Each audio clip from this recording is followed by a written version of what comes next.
소년, 이로, 헛, 난성, 일촌, 광음, 불, 가경, 송나라의 성리학자 주희의 우성이란 작품이네요. 소녀는 듣기 쉽고 학문은 이루기 어려우니 짧은 시간이라도 가볍게 여기지 말라. 자, 아이고야. 나용수의 태양을 만드는 사람들 두 번째 시간입니다. 지난 시간에 우리가 뭐 얘기를 어느 정도 개요선에서는 했으니까 이 태양을 만드는 사람들이 누구인지는 다 알 거잖아. 인공태양 기술이라고 하는 핵 융합 발전을 지금까지 그 완성되지 않은 기술이긴 하지만 이것을 만들고 있는 여러 역사 속에서 사람들 그리고 지금 전 세계가 협력해서 만들고 있는 이터 같은 장비들 그리고 우리나라도 이 인공태양 기술에서 후발주자로 아주 늦게 척박한 땅에서 시작했지만 세계 최정상급의 기술력을 우리가 갖고 있다는 점 대전의 K스타 이런 얘기를 했죠.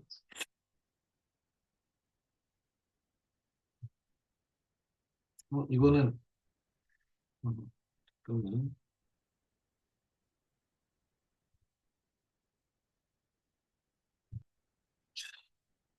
음, 음,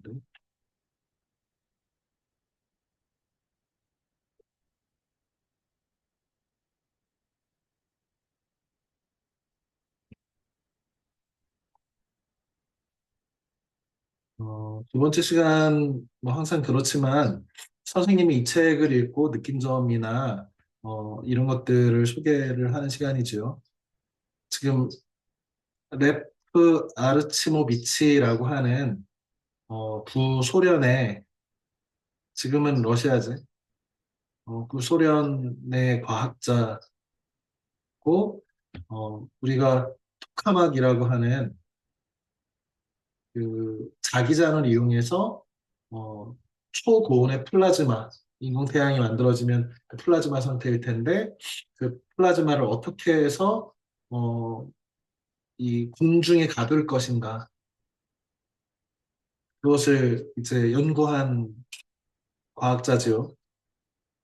음, 레프 아르치모비치가 1972년에 이런 얘기를 했대. 핵융합은 세상이 필요로 할 때 가능할 것이다. 어, 굉장히 모호한 얘기고 하나마나한 얘기같이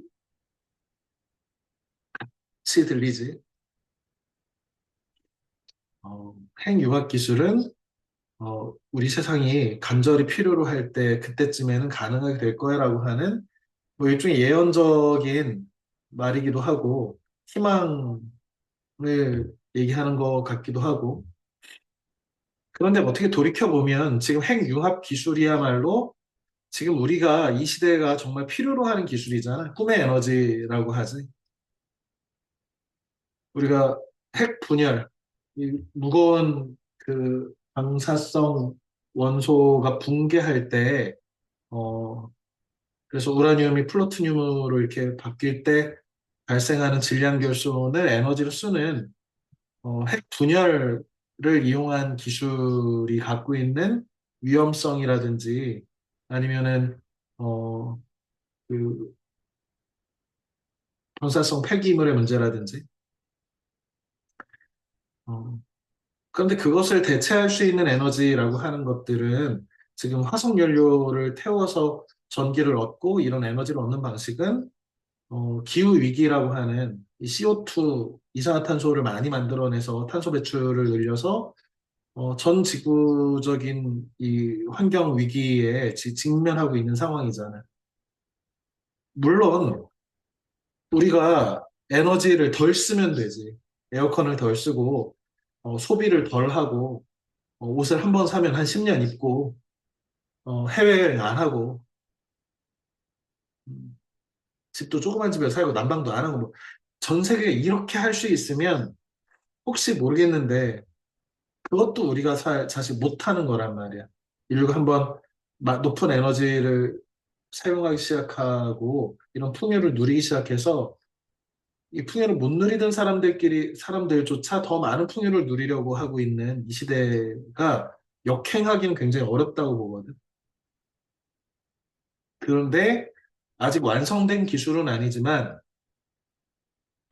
이 핵융합이라고 하는 이 바닷물을 이용해서 욕조 하나 정도 분량의 바닷물이면 한 사람이 1년 동안 풍요롭게 쓸 수 있는 전기를 생산할 수 있다라고 하고, 방사능도 위험하지 않고, 발생하지 않고, 그리고, 무엇보다도, 위험하지 않은, 지금, 후쿠시마처럼 막 어, 용광로, 그 원자로가 멜트아웃이라고 해요. 녹아 내려가지고 통제 불가능한 그런 위험한 상황으로 가지 않는 방식의 기술이기 때문에 이 꿈의 기술이 어느 때보다 우리가 지금 필요로 하고 있고 더군다나 지금 우리 뭐 새로운 AI 시대라고 하는데 그 AI는 수많은 데이터들을 이용하고 생성해내지. 그렇기 때문에 사실은 그런 에너지들을 더 발전시키기 위해서는 어마어마한 전력이 사실 필요하단 말이에요.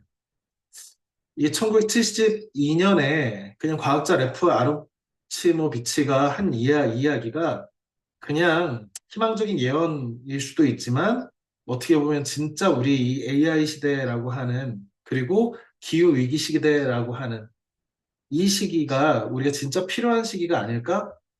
음, 간절히 필요하로 하는 시기에 혹시 가능하지 않을까? 그렇다면 이렇게 마치 예언자의 말을 기다리듯이 이 이야기를 써놨네요. 자, 지금 이 부분은 페이지 405페이지의 부분을 선생님이 인용을 했는데 이 책의 제일 마지막 장에 해당하지. 선생님이 이 나용수 교수의 이 책이 과학적으로도 굉장히 엄정하고 그리고 현재의 현업에서 이 기술들의 그 아주 밀착해서 이걸 연구하고 지금 이걸 이루어 나가시는 분의 현업에 계신 분이면서 이것을 잘 이해하는 사람인가 동시에 글을 대중적 글쓰기를 굉장히 잘하시는 분이라고 선생님이 지난 시간에 좀 칭찬을 했잖아. 이런 부분도 굉장히 사실은 소설적인 그 글쓰기이거든. 마치 이 지금은 불가능한 현재로서는 이제 불가능한 핵융합 기술이 펼쳐진 어느 날을 가정하고 있는 거지. 태양의 시대가 시작됐다. 이거는 뭐겠어? 태양이 없던 시대는 없었으니까 이것은 새로운 태양의 시대고 시작됐다는 말로 표현한 거지. 이것은 뭐야? 인공 태양이지. 나는 한스 베테라고 하는 사람은 별이 어, 수소 핵 융합을 통해서 헬륨이라는 원소가 될 때 별손대 질량 별손에서 이것이 어마어마한 그 E는 MC 제곱이지. 어마어마한 이 질량이 에너지가 된다. 이 과정을 통해서 우리가 하늘에 반짝이는 별들이 다 빛나고 있는 거야를 증명한 그 과학자인데 돌아가셨지. 그런데 나란히 서서 떠오르는 태양을 본다. 그러니까 지금 돌아가신 분과 미래의 어떤 시대에 인공태양이 떠오르는 것을 나란히 본대. 참으로 신비롭고 장엄하고 아름답다. 사람들이 한국의 첫 번째 핵융합발전소의 완공을 환호하며 거대한 홀로그램으로 구현된 디지털 트윈 토카막, 지금 이 나영수 교수는 이 토카막 방식에 희망을 걸고 있는 분인 같아. 내부에서 타오르기 시작한 제2의 태양을 본다. 플라즈마, 우리 제4의 상태라고 했지? 고체, 액체, 기체를 넘어서 원자 핵과 전자로 분리돼서 전기적으로 날뛰는 상태, 이 전기를 띠면서 날뛰는 상태의 물질. 그 온도가 1억 도를 지나서 1억 도는 왜 중요해? 태양에서는 어마어마한 그 질량 때문에 중심부의 압력이 높아서 어, 사실 높은 온도가 그렇게 1억 도까지 높지 않아도 핵융합, 이제 중수소나 삼중수소가 결합해서 이렇게 헬륨으로 변하는 핵융합이라고 하는 그 상황이 그 낮은 온도에서도 가능하지만 지구는 중력이 그에 비해서 현저히 낮기 때문에 대신에 뭘 높여야 된다고 해서 플라즈마의 온도를 최소한 1억 도 넘어서 3억 도까지 도달한다. 못할 쳤네요. 지금 이거 상상하는 거예요, 상상. 핵 융합 출력은 점차 오르기 시작하고 연료 주기계층에서 삼중소소가 감지되기 시작한다.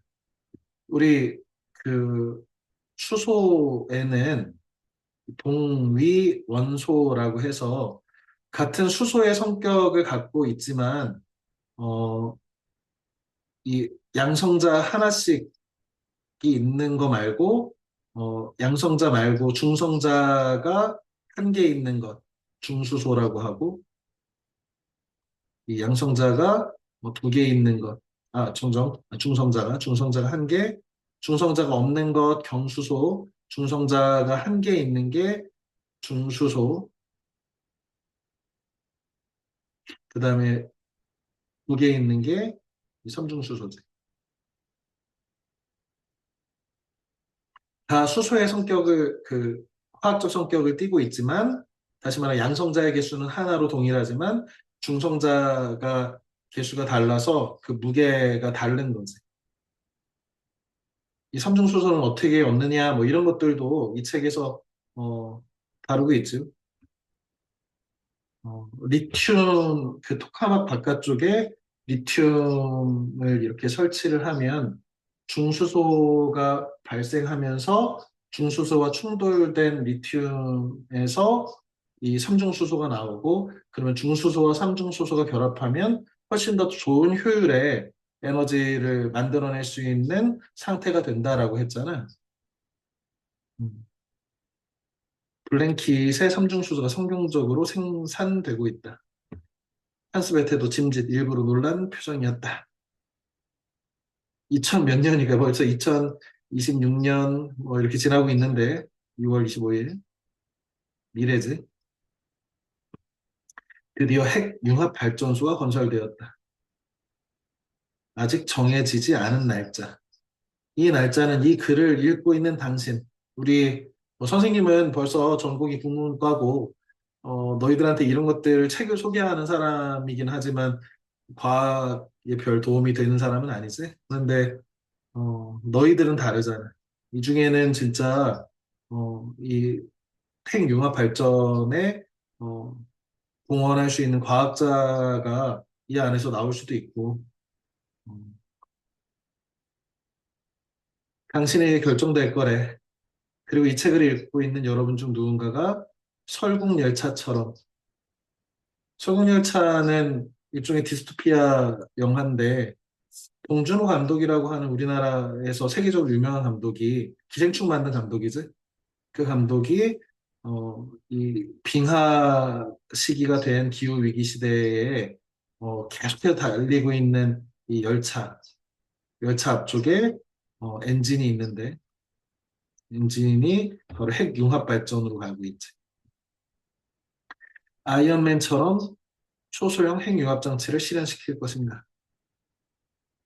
이런 것은 SF 공상과학이라고 하는 SF 상황인데 이게 이 글을 읽는, 이 책을 읽는 우리들 중에 이 분야에 힘을 실어서 실현 가능하게 할 수 있는 어, 이 대단한 시대를 만들 수도 있다라고 하는 격려이자 기대 같은 것들을 드러내는 글이지요.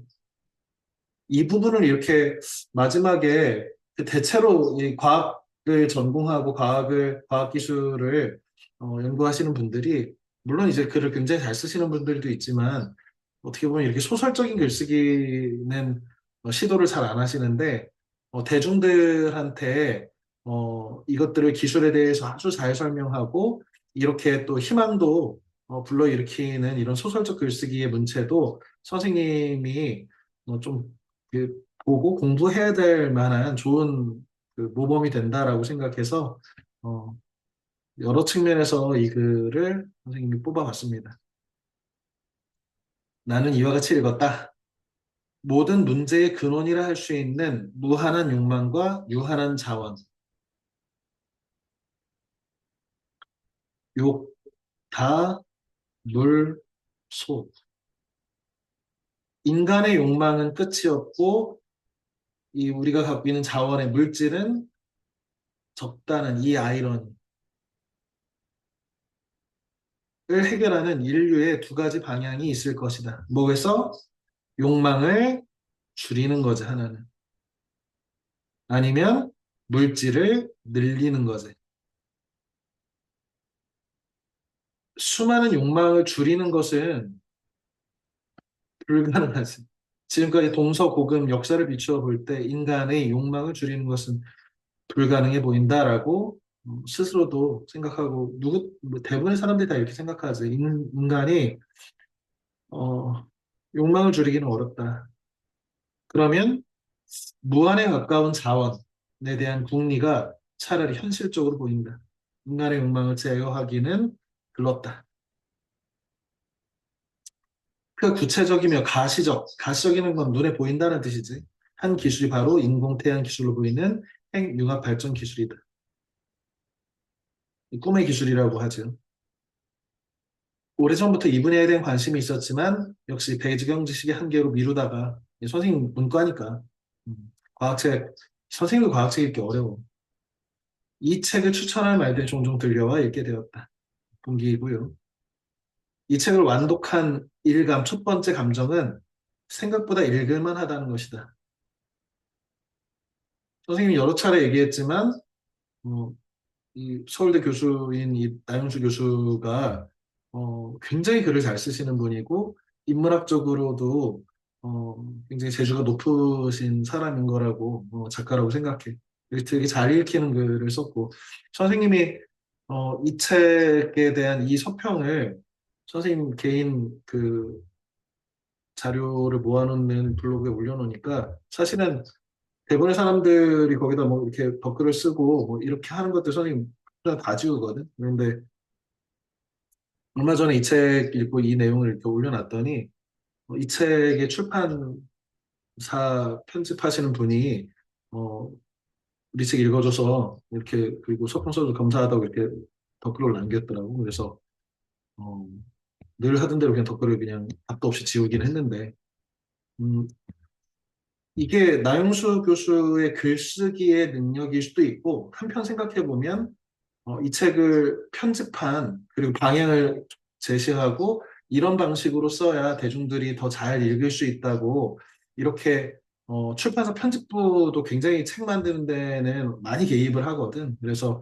그 누구의 능력인지 솔직히 잘 모르겠지만 어, 선생님 같은 이 분야의 과학기술 분야의 문외한 들도 충분히 그래도 읽을 만하게 너무 어렵지 않게 이해해가면서 읽을 만하게 썼다는 점에서 훌륭한 책이라고 생각합니다. 과학 커뮤니케이터로서도.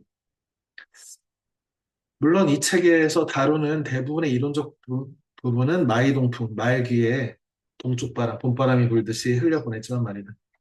이 책의 저자나 편집자를 칭찬할 수밖에 없는 건 역시 대중적인 가독성, 잘 읽히는 성질을 가독성이라고 해.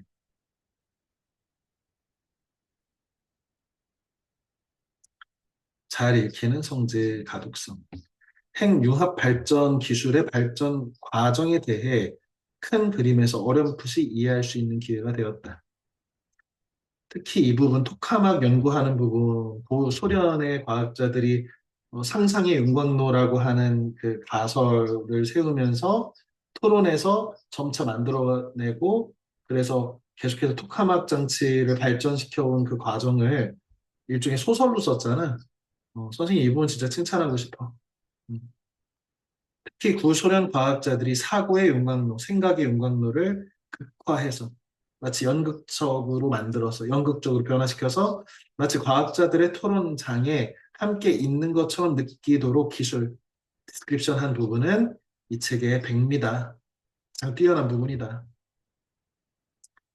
특히 이 책에서 소개된 우리나라 핵융합 발전의 역사를 읽으면서 차오르는 이른바 국뽕, 뭐 은어를 쓰긴 했는데 애국심 같은 거지. 누릴 길이 없었다.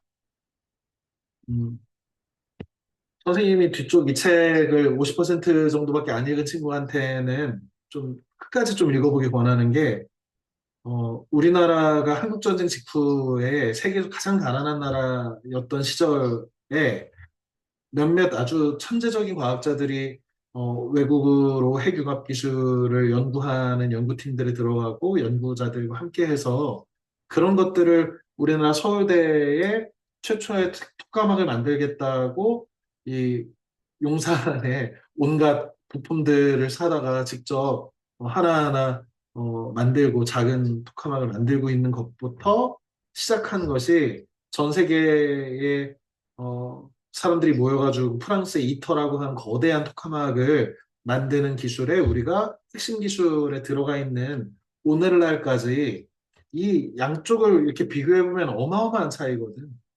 진짜 맨 땅에 헤딩하고 있는 우리나라 핵융합 기술의 첫 단추와 그리고 누가 뭐라고 하더라도 지금 전 세계적으로 가장 뛰어난 과학 기술을 보유하고 있는 현재 우리의 나라의 위상을 생각해 보면 야, 진짜 대단하긴 대단하다. 한국이란 무엇인가라고 하는 책을 우리가 지난번에 읽었잖아. 그래서 한국 이렇게 국뽕이 차오르거나 한국의 민족성이나 혹은 국가의 정체성 이런 거 생각하는 것은 약간의 어리석은 짓 생각이라고 늘 이렇게 생각을 하면서도 이런 책들을 보면 야, 진짜 대단하긴 대단하다 대한민국 이런 생각을 안 할 수가 없습니다 진짜. 그리고 선생님은 이제 그 전공도 정해졌고 가야 할 길이 대체로 이렇게 많이 결정돼 있잖아. 근데 너희들은 앞으로 어떤 전공을 선택할지, 어떤 미래에 어떤 뭐 누군가는 연구자도 될 거고, 누군가는 다양한 분야에 자기의 커리어들을 쌓고 인생을 살아갈 텐데, 이렇게 다양한 가능성들을 아직 있는 상태에서 이렇게 다양한 분야의 연구자들이 있고, 다양한 분야에서 의미 있는 삶들을 만들어내고 있는 사람들이 있다는 점, 이런 것들도 이 책을 읽는데 되게 중요한 요소라고 생각해. 왜 그러냐면, 우리 주변에 사실은 뭐 부모님이 과학자거나 혹은 뭐 이런 사람이 있을 수도 있지. 그런데 음, 대체로 그렇게 어렵다는 점에서 그래도 우리한테는 책이 있잖아. 그래서 책도 읽고 이런 기회를 통해서 야, 나도 한번 이런 데 한번 도전해 볼까? 나도 과학이나 수학이나 이런 쪽에 관심도 많고 재능도 있다고 주변에서 그러는데 나도 이런 일에 한번 도전해 볼까? 해서 더 깊이 있게 연구를 해볼 수도 있잖아. 너희는 그야말로 완전히 열린 가능성 덩어리들입니다. 얼마 전에 대전에 있는 성심당 놀러 갔다가 이 컨벤션 센터 DCC라고 하는 거기에 K스타와 관련된 또 어떤 회의 같은 거 이렇게 박람회 같은 것이 열려 있더라고. 그래서 사실은 선생님 빵 줄 서고 있다가 빵 사가지고 가다가 이런 게 있었네 하고 어, 들어가려다가 못 들어가 봤는데 아 지금 이게 그분들이구나라고 생각하면 되게 어, 들어가 볼 걸 그랬다 싶지. 그곳에 계신 분들이 예사롭지 않게 보였다. 어, 선생님이 너희들한테 하고 싶은 말이기도 하고 스스로한테 좀 하고 싶은 말이기도 한 마지막 문장은 이렇게 썼어. 인생은 이처럼 그럴듯한 일에 쓰여야 하는 것이 아닐까. 어, 모르겠어. 인생이 무엇인지, 어떤 인생이 어떤 인생보다 더 나은 인생이 있는가? 사실 의문인데 잘 모르겠어. 그리고 그런데 이런 책을 보다 보면 전 인류가 이런 꿈의 에너지를 갖게 된다면 지금보다 더 풍요롭고 안전하고 깨끗한 환경에서 우리의 미래 후손들이 인류가 살아갈 수 있을 텐데 더 발전한 모습으로 살을 수 있을 텐데라고 하는데 그런 것들에 대해서 실제로 만드시는 분들이 있잖아요. 선생님이 문과여서 인생의 의미에 대해서 뭐 이런 의미에 대해서 뭐 생각하고 궁리하고 인문적으로 문학, 철학, 역사, 예술 이런 것들도 가치 있는 일이지만 어, 약간 회의가 들 때가 좀 있거든. 아, 이거 너무 그냥 뜬구름 잡는 얘기들만 하고 있는 게 아닌가? 실제 하는 뭘 만들어내는 건 아니니까. 그런데 이렇게 공학자들, 이 과학자들께서 이런 완전히 다른 삶을, 인류의 삶을 바꾸는 이런 지점들을 보면 우리한테 한 번밖에 누구에게나 한 번 주어진 인생인데 좀 이렇게 그럴듯한데 인생은 쓰여야 하는 게 아닐까라고 하는 생각을 48초 정도 해봤다고 농담을 했어. 선생님이 굳이 47초 아니고 49초도 아니고 48초라고 한 것은 우리 케이스타가 어, 신기록이 1억 도를 유지한 신기록이 48초여서 일부러 농담을 좀 넣어놨습니다. 그렇지만 어, 좀 생각해 볼 만한 어, 그런 대목인 것 같아. 자, 질문을 좀 던져보면 새 영화의 공통점은 이라고 돼 있지? 우리 토니 스타크라고 하는 아저씨가 지금 이 어마어마한 이 아이언맨 수트의 에너지를 쓰고 있는데 여기 있는 게 핵 융합 발전이지. 발전소잖아. 초소형. 이거 영화니까 SF니까 가능하지. 그다음에 봉준호 감독의 설국열차. 이 열차의 맨 앞에 여기 있는 요것도 음, 핵융합 발전이지.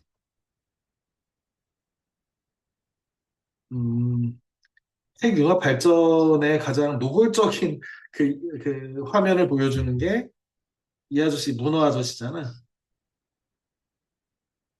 이 아저씨가 인공 태양을 이렇게 만들어서 와, 이게 토카마고로도 제어하기 어려운데 어, 뭐 최소한 여기 지구에서 만들어졌으니까 최소한 1억 도고 막 3억 도씩 되는데 이 문어 아저씨는 이 메리아스 뭐 아이언맨 슈트도 아니고 이 메리아스와 문어발 세 개로 이걸 제어하고 계시지. 뭐 일종의 빌런 아저씨인데 어쨌든 인공태양 기술을 쓴다는 점에서 음, 공통점이 있죠. 이거 가능할까? 지난 시간에 잠깐 다루긴 했는데 핵융합 발전의 기본 원리를 보면 어, 우주의 가장 흔한 원소이기도 하고 음, 수소인데 삼중수소, 중수소를 헬륨으로 이렇게 융합을 하는 거지. 그러면서 이 원래 에너지, 원래 질량하고 나중에 질량, 헬륨의 질량에 결손이 생긴다. 아인슈타인의 상대성 이론에 따르면 질량의 광속 제곱을 곱한 것만큼의 에너지가 생긴다. 요만큼의 질량이, 결손된 질량이. 그래서 어마어마한 에너지를 만들어낼 수 있다. 그런데 문제는 이것을 어떻게 담아서 이것을 바탕으로 물을 끓여서 증기 터빈을 돌려가지고 전기를 생산할 수 있나? 음, 이런 거지. 다음에 그릇.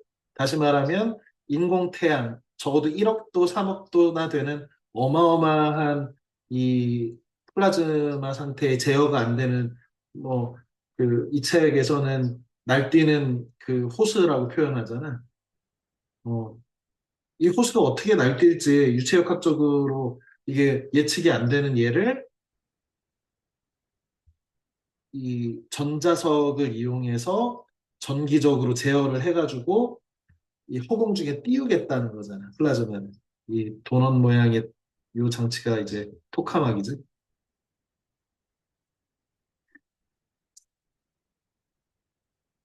결국에 지금 이거를 연구를 하고 있는 거지. 이거는 다 상상이고 여기서 열이 발생하면 이 열을 냉각수를 넣어서 여기 뜨거운 물이 나오면 증기가 발생하면 여기는 지금 우리가 사용하는 발전의 아주 가장 기본적인 원리니까 이 에너지를 제어해서 계속해서 1억 도 이하로 떨어지지 않는 그래서 계속해서 바닷물을 공급하면 중수소가 이제 삼중수소를 만들어내고 삼중수소와 중수소가 또 결합을 해서 이 어마어마한 에너지를 아주 값싼 저비용으로 무한한 에너지를 생산할 수 있는 그런 인류 최고의 기술이 어, 지금 연구되고 있는 거지.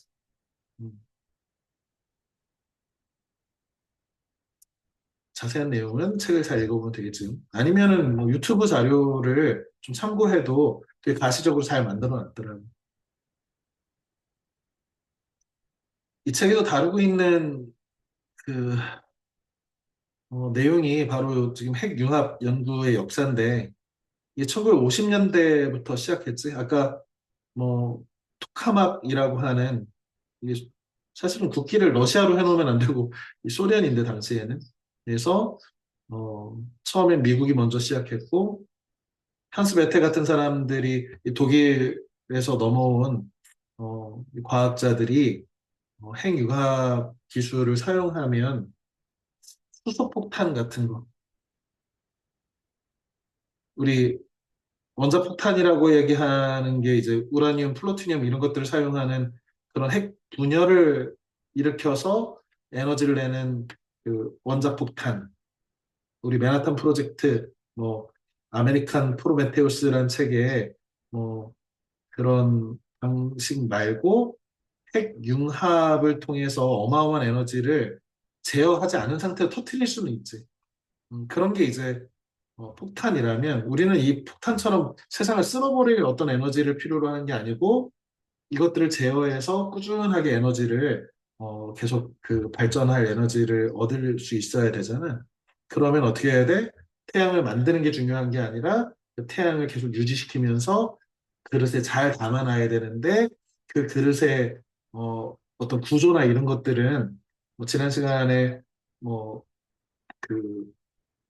힘하고 자기장하고 전류는 각각의 수직인 방향으로 작동하기 때문에 전류를 제어하면 이 전자석, 이 자기장을 제어할 수 있고 자기장을 제어하면 이 조임 힘, 이 통 안으로 조이는 힘이 발생해서 이 통 안에 플라즈마를 가둘 수 있지 않을까라고 하는 어, 그래서 이 통을 이 D자형의 이런 그 도넛 모양의 가루겠다라는 거잖아. 플라즈마. 그걸 이제 토카막이라고 하는 거죠. 이 토카막이 발명된 거는 51년이니까 진짜 옛날이죠. 일본이 참전했고 중국도 합류했고 그런데 러시아가 앞장서면서 지금 T3이라고 하는 이게 구소련이 만든 그이 토카막에서 어, 1천만 도씨 플라즈마를 만들어냈고 1970년대 가면서 뭐 이런 국제적인 연구들이 있었고 음, 어, 그래서 우리나라는 70년대 이 SNUT인데 이게 토카막 그 소련 토카막 모형을 바탕으로 한 SNU니까 서울대학교지.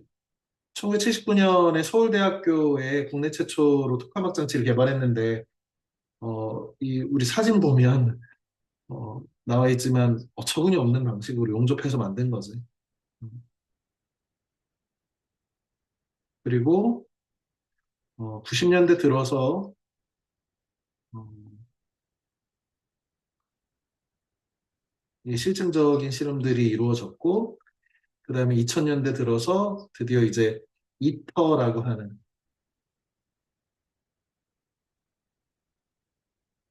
프랑스의 전 세계의 최고의 과학 기술자들이 모여서 거대한 이 토카막 장치를 지금 만들고 있는 중이지. 그래서 지금 국제협력, 유럽, 뭐 러시아, 일본, 미국, 중국, 인도, 한국 자연스럽게. 그러면서 우리는 전에 서울대학교에 있던 최초의 토카막 장치하고 비교도 안 되는 어마어마한 케이스타라고 하는 토카막을 가지고 있고, 음, 이게 2024년인가? 1억 도를 48초 동안 유지하는 것. 지금 이게 통상 이제 뭐 600초?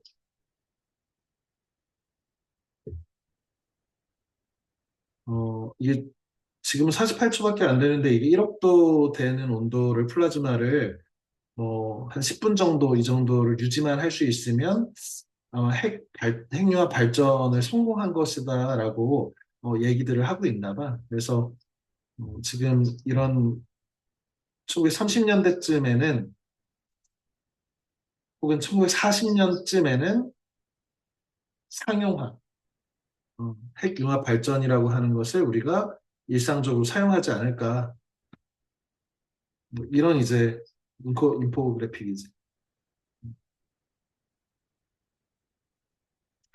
물론 기대가 많이 담겨 있고 선생님이 이 수업 준비하느라고 유튜브에 핵융합 발전과 관련된 검색들을 이렇게 좀 해봤더니 이 토카막 발전 방식 말고도 핵융합을 할 수 있는 핵융합 발전을 할 수 있는 새로운 아이디어들도 꽤 많이 이제 연구되고 있나 봐. 그래서 뭐 물론 현재적으로는 이 토카막 방식으로 플라즈마를 가두어서 제어하는 방식이 가장 뭐 현실성이 있다라고 다들 얘기를 하는 것 같고, 근데 꼭 이 방식 아니라도 아주 획기적인 방식이 이용될 수도 있고, 아니면 지금 우리나라 K스타에서 운영하고 있는 토카막도 내부 장치를 음, 가장 이 지구에 있는 원소들 중에 가장 열을 잘 견딘다는 이 퉁스텐으로 타일을 교체를 했다는 뉴스를 봐서 또 새로운 기술에 도전을 할 건가 봐. 그래서 그런 것도 우리나라도 기대를 하고 있고, 그리고 아까 얘기한 세계가 협력하고 있는 이 이터라고 하는 프랑스에 있는 이 실험 장치가 성공을 거둔다면 이 상용화가 꿈이 아니라 현실이 될 수 있다라고 다들 기대하고 있어. 어, 관련된 그 사업 분야의 주식들도 같이 많이 오르고 있다는 것 같아. 저는 잘 모르지만. 어,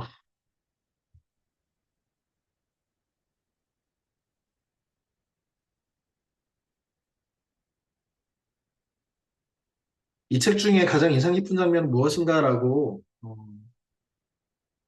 학생들한테 사실은 너희들한테 질문을 던지고 싶은데 어, 선생님이 아는 확인한 바에 의하면 이 책을 완독한 친구가 몇 명 안 되는 것 같아. 그래서 각각의 이 책을 오늘 선생님이 해설을 어느 정도 했으니까 이 책을 좀 읽던지 아니면 이 책이 아니더라도 유튜브 영상 자료나 다큐멘터리를 통해서 우리나라 케이스타라든지 이터라든지 이런 핵융합 발전의 역사와 현재 근황, 상황 같은 것들 아니면 미래에 대한 전망 이런 것들을 담은 어, 과학 영상들이 많이 있거든. 그래서 너희들이 꼭 이 책이 아니더라도 너희 시대에 완전히 다른 규모의 청정 에너지를 쓸 수 있다면, 그러면 그 에너지를 가지고 우리가 무엇을 할 것인가, 이런 것들에 대해서도 좀 생각해 볼 수 있으면 이 책이 되게 의미 있지 않을까, 이번 시간이 의미 있지 않을까, 이런 생각을 했어. 어떤 거냐면, 과학자들이, 선생님은 약간 낙관을 하는 건데, 지금 이렇게 많은 사람들이 투자하고 연구하고 있으니 더군다나 AI 기술이 발전해서 AI 기술을 응용해서 이 토카막의 플라즈마를 제어하는데 그 지금 쓰겠다고 하는 새로운 시도들이 있어서 이런 것들이 진짜 가능할 수도 있겠다라고 사람들이 다들 꿈꾸고 있단 말이야. 진짜 여기 아까 인포그래픽에서 있듯이 어, 한 10년, 20년 후면 정말 이 삼면이 바다인 우리나라에 제대로 된 이 핵융합 발전소가 들어와서 어, 진짜 청정하고 무한한 에너지가 우리한테 주어진다면 이렇게 가정을 해보잖아요. 근데 그것은 가능할 수도 있다는 거예요. 과학자들이나 기술자들이, 엔지니어들이 얘기하는 거는. 선생님도 그렇다니까 그런 거라고 생각해. 그런데 이때 우리가 또 생각해야 될 것이 뭐냐면 그래서 우리가 그 수많은 에너지를, 어마어마한 에너지를 우리가 이제 안전하고 깨끗하게 얻을 수 있다면 그 에너지를 가지고 우리는 무엇 할 건지에 대해서는 생각해 볼 필요가 있는 거지. 이렇게 어마어마한 과학자들이 모여서 이런 것들을 만들어낸 다음에 그걸 가지고 또 전쟁 무기를 만들고 혹은 뭐 쓸모없는 것들을 만들어내느라고 허비해 버릴 수도 있잖아. 인간이 여태까지 그래왔듯이, 인류가 그래왔듯이. 그리고 또 이런 것들이 만들어졌을 때 과연 이런 에너지가 정의롭게 분배될 것인가?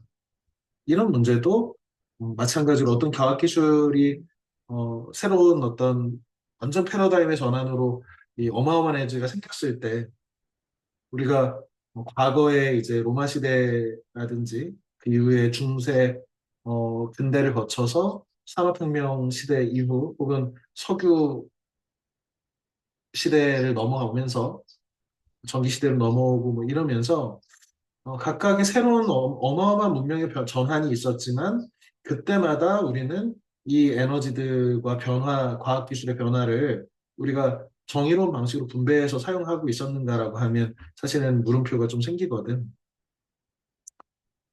이 책이 물론 이게 과학기술과 관련된 책이기는 하지만 이 책을 읽고 나서 이런 것들이 우리한테 주어진다면, 꿈의 기술이 주어진다면, 우린 이것을 어떻게 현명하고 정의롭게 어, 제대로 분배해서 사용할 것인가, 이걸 가지고 무엇을 할 것인가, 이런 것들은 또 생각해 볼 만한 지점이라고 생각해. 그래서 너희가 이 책을 덮으면서 어, 만약에 이런 기술들이 가능한 마치 SF 영화의 한 장면을 우리가 살아갈 수도 있는 거잖아. 선생님은 아니더라도 너희들은 충분히 살아갈 수 있을 거라고 생각하는데 그때 우리는 그 기술을 진짜 제대로 정의롭고 공정하고 어, 괜찮은 의미 있는 방식으로 어, 사용할 수 있는 능력들 를 우리가 갖추고 있는가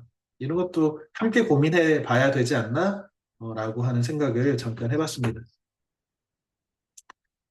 자, 다음 시간 소개하고 마칠 텐데요. 음, 다음 시간은 조한경 선생님 외에 이 그 학교에서 역사 교육을 역사 선생님들이시거든, 사회 선생님들. 그분들이 한컷 한국사라고 하는 굉장히 재미있고 잘 쓴 책이라고 생각해. 어, 선생님도 이 책을 너무 많은 사람들이 추천을 하고 칭찬을 해서 선생님도 한 권 갖고 있으면서 이렇게 좀 묵혀놨었는데, 어, 작년쯤에 이렇게 읽으면서, 야, 진짜 잘 썼다. 한컷 한국사는 어떻게 생긴 거냐면, 한쪽에는 그 과거의 어떤 유물이라든지 아니면 어떤 유물이 발견된 현장이라든지 아니면 과거 신문 기사라든지 이런 사진을 한 장을 주고 이것에 대해서 어떤 의미가 있는지 어떤 사건이었는지를 해설하는 이렇게 된 한 세트씩 돼 있어. 이게 한 60세트 정도 돼 있나? 아마 그럴 거예요. 근데 이 하나하나는 굉장히 흥미있고 재미있는데 이것들을 다 이렇게 읽다 보면 이게 고대부터 근현대사까지 쭉 이렇게 시간 순서대로 거의 되어 있기 때문에 진짜 이 한 컷 한 컷의 자료 사진과 그 옆에 달려있는 이 선생님들의 해설과 이런 에세이를 읽다 보면 한국사 전체를 한번 조망할 수 있는 그런 기회가 충분히 될 수 있는 책이라고 생각하거든. 선생님이 지난번에 방학 시작할 때 어떤 얘기를 했냐면 너희가 이제 중학생 돼서 방학이 되면 뭘 준비해야 되냐라고 하면 어, 한국사나 역사책을 그 미리 이제 한 바퀴는 돌려야 된다. 이게 무슨 말이냐면 중간고사, 기말고사가 이제 너희 앞으로 이제 학기 중에 계속 있잖아. 그런데 정말 시간이 많이 걸리는 공부가 바로 역사 공부야. 진짜 꼼꼼하게 구석구석까지 다 외우려고 하면 공부 양이 엄청나게 많이 필요하거든. 그래서 가능하면 방학 때 적어도 역사처럼 이렇게 시간이 많이 걸리는 이 분야는 한번 어떤 책이나 아니면은 서점에서 자기 교과서에 해당하는 자습서 미리 사가지고 그래도 한번 이렇게 훑어보고 들어가는 게 나중에 시험을 망치지 않는, 왜 한국사나 역사 공부하다가 딴 공부 못해서 딴 과목까지 같이 망해버리는 그런 누를 저지르지 않게 돼. 이제 선생님이 이런 조언들을 했었는데 이렇게 하게 됐네요, 벌써. 그런데 계약을 했다고 하지만 사실은 아직은 학교 안에 학교에서 뭐 반장도 뽑고 뭐 이렇게 수업도 어순하고 할 거 아니야. 그래서 3월 첫째 주, 둘째 주가 될 텐데 우리가 방학 때 한국사에 대해서 어, 공부한 친구도 있겠지만 다 못한 친구들이 있다면 적어도 큰 흐름에서 한번 한국사를 조망하고 또 그 순간순간에 있는 어떤 의미 있는 사건들 안에서 어, 우리가 무엇을 배울 것인가 역사를 통해서 어, 이런 역사가 있었네 새롭게 알게 된 것도 있을 것이고 그래서 선생님이 제안하는 건 이런 겁니다. 다음 시간에 이 책이 전체 4장인데 그중에 반절 2분의 1, 2장까지 읽어와. 그런데 다음 시간에 선생님이 질문할 거야 이렇게. 어떤 질문을 할 거냐면 2장까지 내용 중에 가장 인상 깊은 부분에 하나를 정하고 나한테는 그것이 자신한테는 왜 가장 인상 깊었는지 그 이유를 발표를 시킬 거예요. 뭐 길게 발표는 뭐 다 못할지라도 돌아가면서 선생님 이 부분 너무 이런 것 때문에 저 인상 깊었고 이런 교훈이 있는 것 같아요. 이 정도의 해설은 읽으면서 하나씩 선정을 해오기를 바랍니다. 숙제야. 그 다음에 다음 책은 하인리 벨이라고 하는 독일의 현대 작가고 노벨 문학상을 수상하신 분이야. 카탈리나 블룸의 잃어버린 명예라고 하는 긴 제목의 소설인데 책 자체가 일단 한 8천 원 정도밖에 안 해. 얇은 책이야. 그래서 가능하면 금방 읽을 수 있는 책이고 그래도 노벨문학상을 수상한 작가의 고전이거든. 그래서 우리가 갖고 있는 가짜뉴스 문제라든지 언론의 편향된 보도의 문제라든지 아니면 이런 어떤 사회의 편견이나 이런 잘못된 보도나 이런 것에 대해서 우리는 어떻게 대응할 수 있을까? 카탈리나 블룸은 기자를 총으로 쏴버렸거든.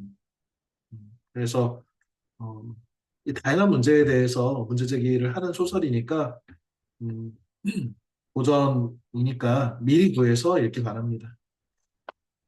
자, 오늘 늦은 시간까지 고생했고요. 수업 시간에 만납시다. 모두 수고했습니다. 안녕. 안녕히 계세요. 네, 바잉.